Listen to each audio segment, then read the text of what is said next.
وإسماعيل وإدريس. إدريس ده الجيل الخامس من آدم، اللي بعض العلماء قاعد يقول لك ده هو ايه، يوروس ولا هو مش عارف ايه، ها إدريس ولا هو مش عارف ايه، كلام زي ده ما نعرفش احنا. هو ربنا قال عليه كده وبس إدريس. بس في السير قال ان إدريس اول من علمه الله انه يخيط الملابس.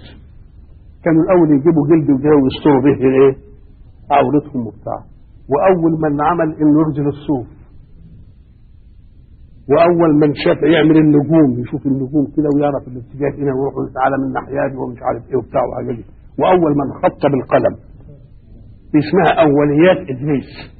اوليات ايه؟ ادريس. واذكر في الكتاب ادريس، برضه لقطات من مواكب الايه الرساله. ادريس ده يعتبر بعد ادم هو اول رسول واول نبي، لانه يعتبر الجد الكام. هو ادريس ده ابن برد، ابن شيس، ابن ادم على طول كده. وبعدين جه بعده سيدنا ايه؟ نوح. وبعدين جه بعد سيدنا نوح ايه؟ ابراهيم. ومنه سلسله الايه؟ سلسله النبوات المختلفه. واذكر في الكتاب ادريس انه كان صديقا. صديقا، واحنا قلنا صديق يعني ايه؟ بعض العلماء يقول صديق يعني يكثر صدقه في الاشياء، يخبر بالواقع. ما هو الصدق معناه ايه؟ ان يتكلم المتكلم كلاما يوافق الواقع. قال لك لا، ده الصديق غير الصادق والصدوق.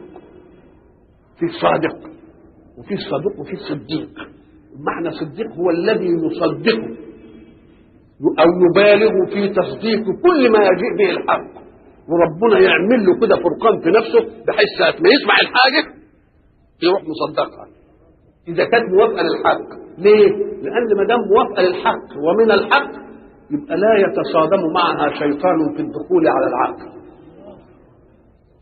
الشيطان يدخل في ايه؟ انا وانت، انما وارد من الحق ما يستطيعش الشيطان يدخل فيه. واذكر في الكتاب ادريس انه كان صديقا نبيا. قال لك ما قالش هنا رسول، قال لك لان الفتره بينه وبين ادم ايه؟ ليه؟ يبقى لسه اعمال ادم لسه. نعم. ورفعناه مكانا عليا.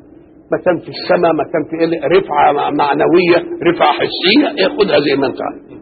ورفعناه، انما اللي خلقه قال انا رفعته. اوعى تقول بقى الرفعه ايه، سواء كانت دي وكده تبقى هي رفعه عند من رفع، هي رفعه عند من ايه؟